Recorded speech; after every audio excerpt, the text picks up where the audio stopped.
Welcome to RGV On the Rise, a limited series podcast about the economy and opportunities of Hidalgo County, the Rio Grande Valley, and South Texas. Please say hello to today's guest.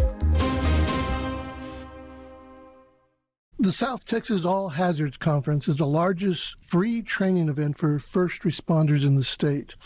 As we head into the 11th annual event on March 26th and 27th, we speak with coordinator Clarissa Perez about this important conference. Thank you so much for joining us.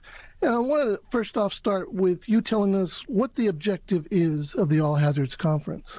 Well, thank you all for having me today. So the goal of the conference is to provide free training, high quality training at that local to the Rio Grande Valley. And the main purpose is to foster collaboration with agencies in our region to strengthen community resilience and emergency preparedness capabilities. Excellent. So it's touted as the largest free conference of its kind in the state. How many participants are expected? So recently we've been seeing on average about 3,000 participants within the last 3 years. And that has grown significantly since 2013 when this conference was originally started.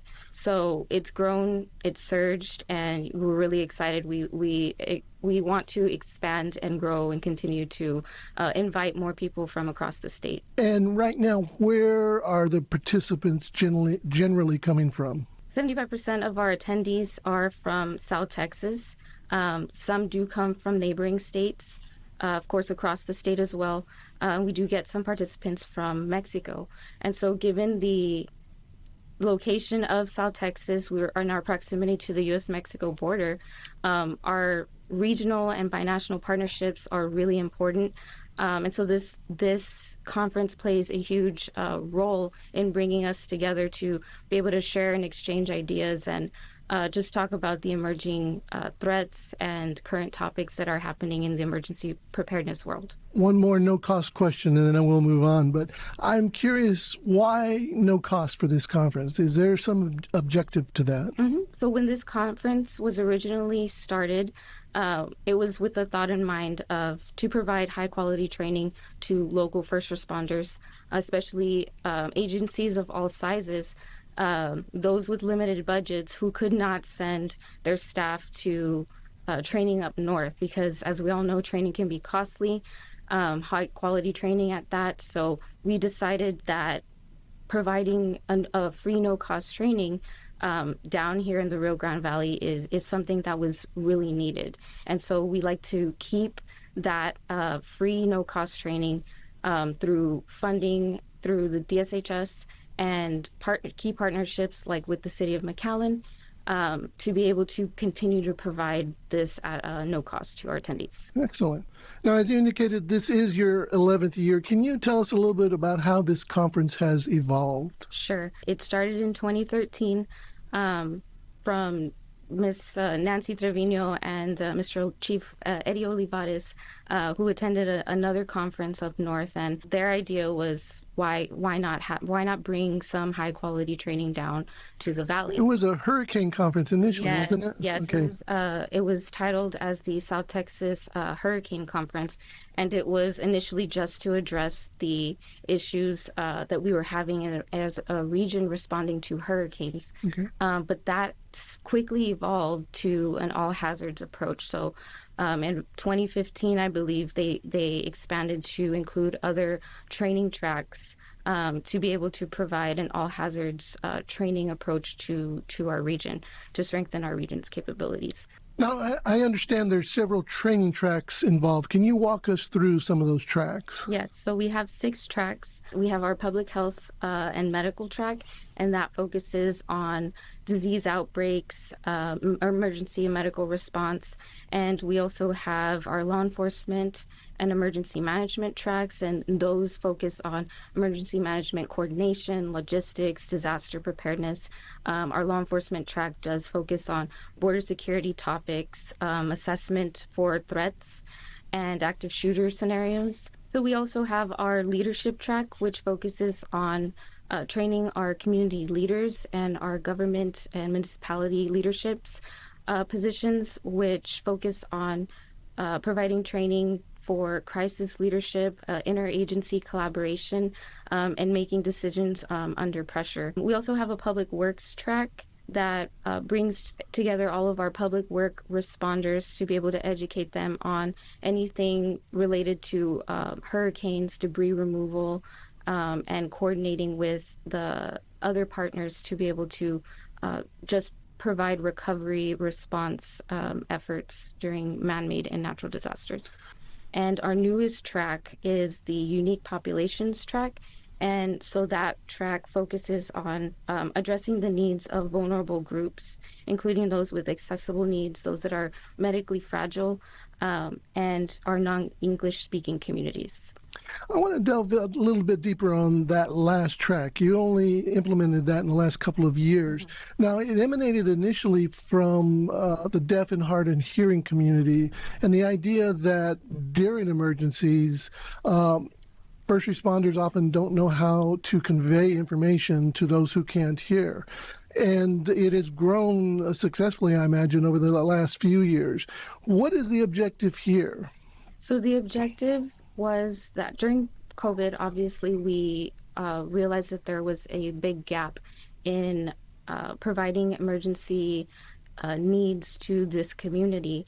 And so after we reviewed our plans and we talked to some of our partners, we partnered with VAIL, who's the Valley Association for Independent Living, and they provided a lot of feedback to us as to how we can incorporate these needs, these needs for these communities. And so that partnership has really blossomed because of this conference. We had our first deaf and hard of hearing workshop 2 years ago at the conference, and from that discussion, we were able to invite first responders, but also members of the community who represent this community, to be able to work with each other, discuss how we can close this gap. And from that, the county actually worked to create the first deaf CERT team, a community emergency response team in the state of Texas. And so we're really proud of that achievement. And moving forward, we're just trying to expand and get better at addressing these needs as a county. And some of these tracks, my understanding is you can get certification, advanced certification training. Yes, sir. Okay. So the conference just provide TCOL credits, those who seek TCOL credits, and that's mainly geared towards our law enforcement. Now, in addition to these training tracks, I understand there's a pre-immunization summit. What's that all about? So our immunization summit is dedicated to our healthcare professionals.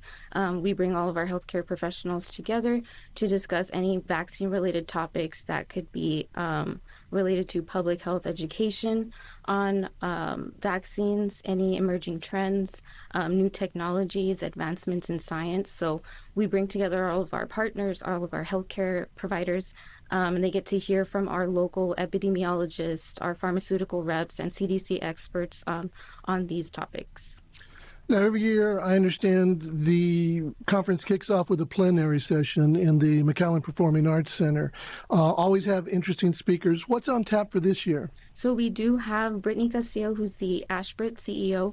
And Ashbrit is a debris removal service. They provide also emergency response and logistic coordination services. And so they'll be providing a talk as to how they respond to emergencies across the country. And so we're really excited to have Ms. Brittany Castillo.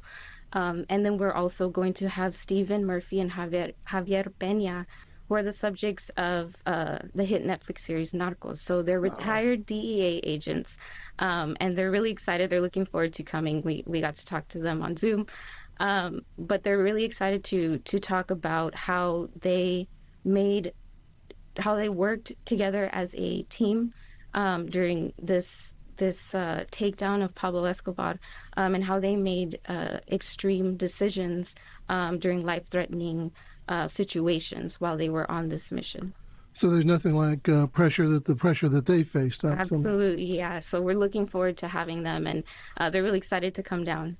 Now, beyond the various seminars that are going to be happening, there is an exhibit hall that has a lot of things in there. Tell us a little bit about that exhibit hall. So the exhibit hall is something that everyone looks forward to every year.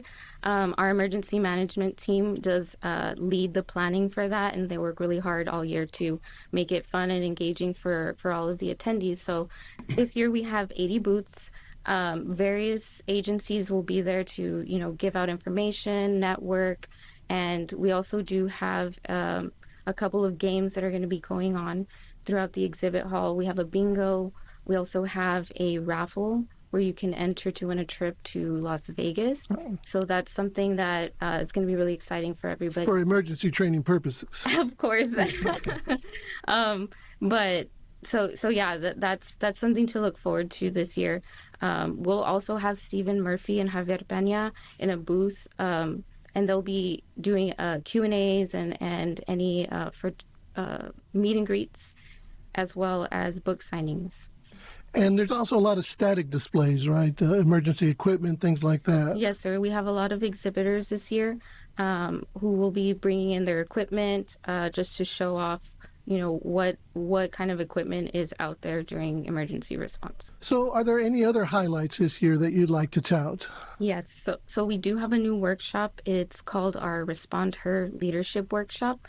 And it's the first workshop dedicated to women in leadership roles across the responder fields. And the theme is actually Breaking Barriers, Building Futures. And it's to celebrate women whose contributions have been made in emergency response and emergency preparedness. And so we have a lineup of dynamic speakers who are going to discuss challenges and share their experience in overcoming obstacles and barriers on the path to leadership. So the goal is to just empower women and inspire women in these fields. And since it's Women's History Month, we thought it was really fitting that we host this at the conference, and we just look forward to celebrating and honoring these women in these roles and just, again, breaking barriers and building futures. Any closing thoughts? I just really want to say from the committee that we're grateful for the support of the attendees, the exhibitors, the sponsors, the speakers, and of course the committee members. I want to thank them just because it takes so much work and effort from everybody to coordinate throughout the year to put on this great conference that we do every year. So I just want to say thank you. And we encourage everybody to register. There's still time to register. We even have registration on site, but of course we encourage early registration. And we just look forward to having another great conference this year. So. Excellent.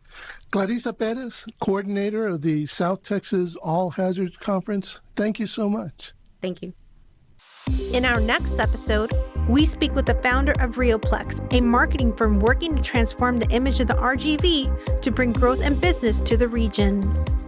Join us on April 2nd for episode 5 of season 2 of RGV on the Rise.